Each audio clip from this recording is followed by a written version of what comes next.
नमस्कार, कैसे हैं आप?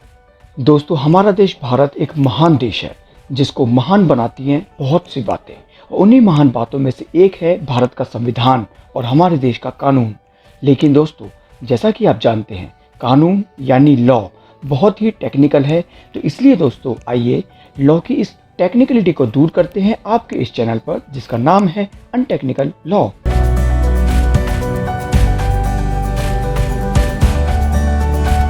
दोस्तों, अगर आप इस चैनल पर नए हैं तो चैनल को सब्सक्राइब करने के लिए लाल बटन को दबा दें और उसके साथ ही बेल आइकन को भी प्रेस कर लें, ताकि इस चैनल पर मैं आपके लिए जो वीडियोस लेकर आता रहूं उसका नोटिफिकेशन आपको मिलता रहे। तो दोस्तों, शुरू करते हैं इस वीडियो को।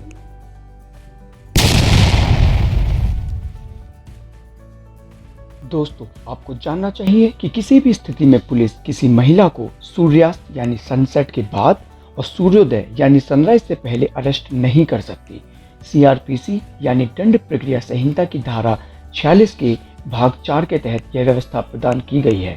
किंतु अगर कुछ असाधारण परिस्थितियों में किसी महिला को गिरफ्तार किया जाना आवश्यक भी है, तो भी ऐसी स्थिति में लेडी पुलिस ऑफिसर को लिखित में रिपोर्ट करके फर्स्ट क्लास मजिस्ट्रेट से परमिशन लेना अनिवार्य होगा।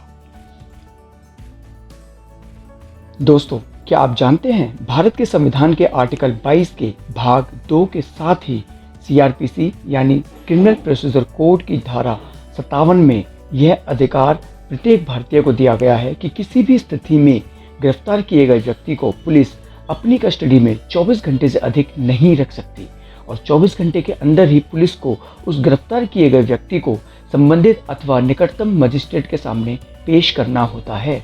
मजिस्ट्रेट की मंजूरी के बिना इस समय सीमा से अधिक किसी भी बंदी को हिरासत में नहीं रखा जाएगा और अगर कोई पुलिस अधिकारी ऐसा नहीं करता है तो यह गैरकानूनी होगा। दोस्तों, आपके लिए यह जानना भी बेहद जरूरी है कि आप अपने आरटीओ से परमिशन लिए बिना अपने वाहनों में क्रैश गार्ड और बुल बार नहीं लगा सकते और ऐसा करना मोटर व्हीकल एक्ट 1988 की धारा 52 के तहत 1000 रुपये का जुर्माना लग सकता है। तो अगर आप अपनी गाड़ी में भी ऐसा ही कुछ करवाने की सोच रहे हैं तो इस बात का भी ध्यान रखिएगा। दोस्तों, क्या आप जानते हैं, आप किसी भी होटल या रेस्टोरेंट में फ्री ऑफ कॉस्ट टॉयलेट और पीने का पानी मांग सकते हैं और इसके लिए होटल आपसे कोई पैसे नहीं मांग सकते। जी हाँ दोस्तों, इंडियन शरिया एक्ट 1867 के अनुसार किसी भी व्यक्ति के लिए किसी भी होटल से पीने के उद्देश्य से पानी मांगना, टॉयलेट इस्तेमाल करना आपका मूल अधिकार है। आप किसी भी समय उनके वॉशरूम का उपयोग कर सकते हैं और किसी को भी आपको रोकने का अधिकार नहीं है। इसलिए अपने अधिकारों के बारे में जानें और उनके अनुसार उपयोग करें। भारत के संविधान के अनुच्छेद 39A के तहत सरकार ने कानूनी सेवा प्राधिकरण अधिनियम यानी लीगल सर्विस अथॉरिटी एक्ट 1987 नाम से एक अधिनियम बनाया है, जिसमें कहा गया है कि कोई भी व्यक्ति जो अपने मामले में लड़ने के लिए एक वकील का खर्चा उठाने में सक्षम नहीं है, वे मुफ्त कानूनी सहायता पाने के हकदार हैं। दोस्तों, क्या आप जानते हैं, आपके घरों में इस्तेमाल किए जाने वाले एलपीजी गैस सिलेंडर में यदि विस्फोट होने के कारण किसी प्रकार का नुकसान, चाहे शारीरिक या संपत्ति इत्यादि का हो, तो आप एलपीजी कंपनी और अपने डिस्ट्रीब्यूटर से व्यक्तिगत दुर्घटना में 5 लाख तक, चिकित्सा व्यय में 1 लाख तक, संपत्ति नुकसान में 10 लाख तक और लगभग कुल 40 लाख तक क्लेम कर सकते हैं। एलपीजी कंपनी ऐसा करने के लिए बीमा की शर्तों के अनुसार बाध्य है और मना नहीं कर सकती। दोस्तों, अक्सर जो लोग रोड पर बाइक, कार या किसी भी तरह का वाहन चलाते हैं, उन्हें इस तरह की समस्या का सामना करना पड़ता है जब कोई ट्रैफिक पुलिसकर्मी आपको लाइसेंस या कागजात की जांच करने के लिए रोकता है और आपकी बाइक या कार की चाबी जब्त कर लेता है, जबकि उस पुलिसकर्मी को ऐसा करने का कोई अधिकार नहीं है। मोटर व्हीकल एक्ट 1932 के तहत अगर कोई पुलिसकर्मी ऐसा करता है तो यह पूरी तरह गैर कानूनी है, लेकिन ज़्यादातर भारतीय इससे अनजान हैं और इसलिए वे कुछ कह नहीं पाते और पुलिस के हाथों उत्पीड़न का सामना करते हैं। अगली बार जब कोई पुलिसकर्मी आपको रोककर आपके वाहन की चाबी निकाले तो चुप ना रहें और उसे कानून सिखाएं।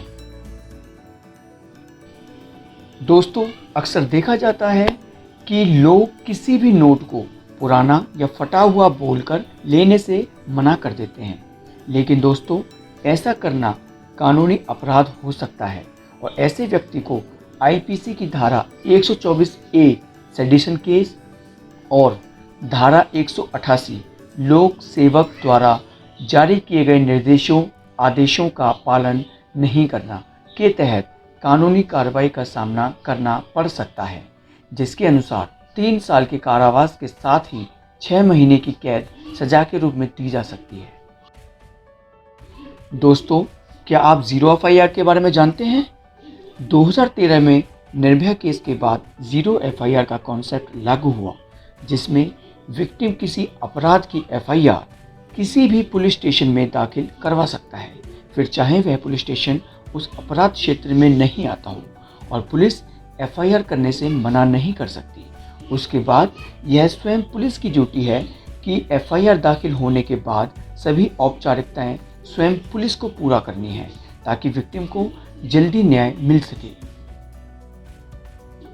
दोस्तों, बहुत से लोग जो कोर्ट मैरिज करना चाहते हैं, उनके लिए यह जानना बहुत आवश्यक है कि हिंदू मैरिज एक्ट 1955 के अनुसार विवाह करने के लिए पुरुष एवं महिला को क्रमशः 21 और 18 वर्ष का होना अनिवार्य है।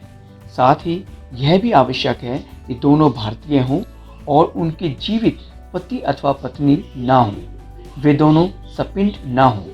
अगर आप विवाह की शर्तें जो हिंदू मैरिज एक्ट 1955 में प्रदान की गई हैं को पूरा करते हैं, तो आपको विवाह करने से कोई नहीं रोक सकता। तो दोस्तों, कैसी लगी आपको मेरे द्वारा दी गई जानकारी? अगर आपको अच्छी लगी और आप संतुष्ट हैं तो प्लीज़ इस वीडियो को लाइक करें, ज़्यादा से ज़्यादा शेयर करें और इस चैनल को सब्सक्राइब करें। मिलते हैं एक नई वीडियो में कुछ और रोचक और आवश्यक जानकारी के साथ। तब तक के लिए नमस्कार।